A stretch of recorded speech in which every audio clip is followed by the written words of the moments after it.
Vikings Valhalla Season 2 is now on Netflix. We're going to talk about whether it's worth watching or not. What's up, Netflix fans? Welcome back to the channel. In today's video, I'm going to talk a little bit about Season 2 of Vikings Valhalla. This is a spoiler-free review. I'm going to tell you whether or not this season lives up to the hype, and just the fact that it dropped on Netflix kind of shocked me. I'm like, oh, it's coming out this week? Okay.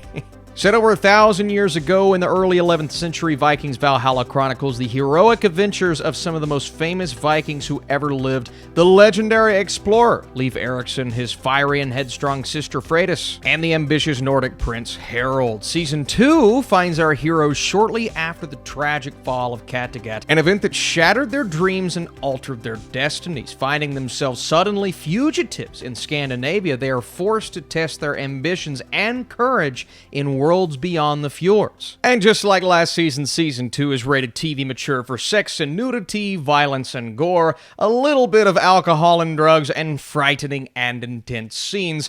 A mature television show, maybe not as edgy as the original Viking series. Again, that's a series that I'm such a huge fan of. This spin-off doesn't quite have the grit that the other Viking show does, but it has some solid characters and storytelling, characters that I was curious to see once again in Season 2, and how this show constructed itself, whether it elevated on Season 1 or just kind of kept the story going. And it does feel like a season, I don't want to use the word filler because that's too strong in a negative connotation, more so padding in Season 2, where they're adding to our characters that we know, introducing new individuals, and working with these three major storylines. The first one, of course, with Leif Eriksson, the Viking that we followed, and I was fascinated by in the first season. Of course, mourning the loss that he had to deal with in Season 1, but not without taking us to new lands, new adventures, or little mini-adventures in these episodes, but introducing new characters that are interesting enough. And once again, his storyline for me was the strongest of the season. I'm just all in on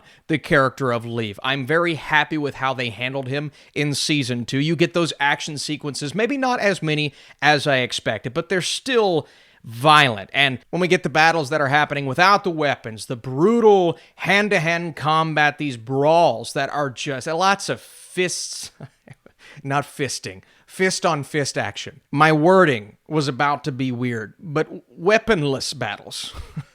It's not a show for kids. The character of Harald obviously going to play an important role, but again, this is the storyline that I'm just all in on, especially with Season 2, because this is the most interesting for me, what his arc entails in Season 2. And then you have Freydis. We talk about fight scenes. These were some of the best of the entire show. She is someone who feels this guilt. She sees herself as a failure, but this new group of individuals that she instills her trust into, that makes for some great interactions, an awesome dynamic, and a dynamic that makes this storyline interesting enough. Not without its slower moments, moments that will sometimes make you sit back and say, okay, we could move a bit quicker. This is where the padding starts to come into play. And we look at this third storyline taking place in London with the Queen Emma. This arc just does not work as well as the story intends to, because the majority of it is setup. And I don't love when a show like this spends so much time on a storyline that is so clearly there to bring us something in the future that matters, whereas what we're seeing now, I guess it's important in a sense of building up this portion of the story, but we know it's all setting up something that's going to happen down the line and where these stories are going to begin to intersect. But because it took so much time, again, not all the time, but so much time, I just couldn't find the investment that I needed to in this portion of the story. And this is where I look at Vikings Valhalla compared to the other series, and I hate to keep playing this comparison, but I'm going to for the sake of this review. It just doesn't feel like it has everything working in this beautiful flow and this beautiful cycle like that series did. It's trying to balance just a little bit too much. And I saw some of the complaints with the first season of Vikings Valhalla, how there were major issues with historical inaccuracies and how certain moments very clearly are moments that could not have happened back in the day. And I understand that to a degree. I think there are going to be less of those issues with Season 2, but at the same time, I'm not watching the show for accuracy at this point. It's made it very clear that it's not going for that. It's a big fictionalized series of events, and I'm seeing it more so as a fantasy. So if you watch it as a fantasy, and I know you're watching the other Vikings because there were historical accuracies there. It's separated from that, but I think it knows, it's very aware that it's separated from that, so it doesn't bother me as much when I'm watching a series like this, a series like Vikings Valhalla. And again, I said this about season 1, I'll say it again here. I love the time period that we're in, the clash between those that believe in the old gods, those that believe in the Christian gods, and the Vikings that have not converted. It kind of feels like they're living in a completely different space than the others. It is just a clash of different beliefs, different cultures at play here. And I like the fact that they spend time on that with the dialogue, and even the storyline that I wasn't as thrilled by, the one happening with the Queen. I'm like, okay, at least we get some moments in there that are meaningful as opposed to moments that just don't do anything to enhance the story, and at least it's pushing the story forward. We may not get a payoff in season 2.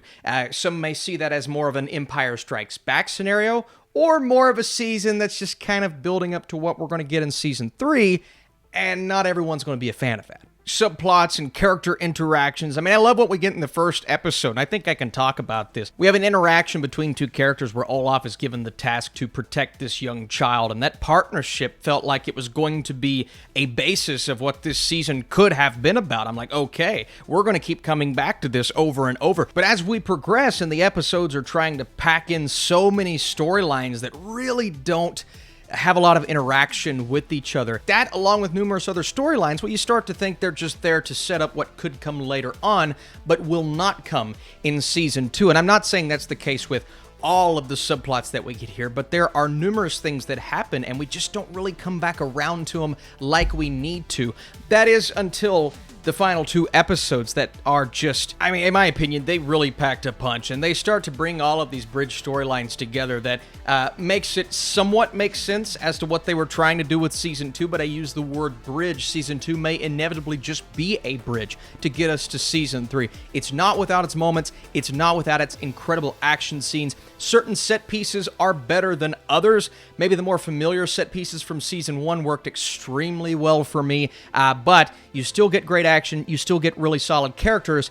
I just felt as if I wanted a bit more from season 2 in terms of gripping, non-stop entertainment. Again, I try my best not to dive into spoilers in this video because I know this season just came out. Some people are saying, I didn't know this season came out. To be honest with you, 2 weeks ago, I didn't know this season was coming out, but I am glad that I watched it. Thank you guys for being here. If you want to support this video, the best way to do that would be by dropping that like down below, commenting your thoughts. Which one do you prefer, season 1 or season 2? That's today's question of the day. This season doesn't quite have the intensity of the last, and there is a feeling that certain storylines fade into the background too often. That being said, season 2 has enough brutal action and excellent character moments to keep fans on board for more, and that's why I'm going a solid 70% for season 2. But I am curious to see when we get a season 3, what it's going to hold, and how some of that payoff that we started to get in the final 2 episodes could carry over into a season 3. So thanks again for watching. More reviews to come this week, and I'm about to go watch Plane with Gerard Butler.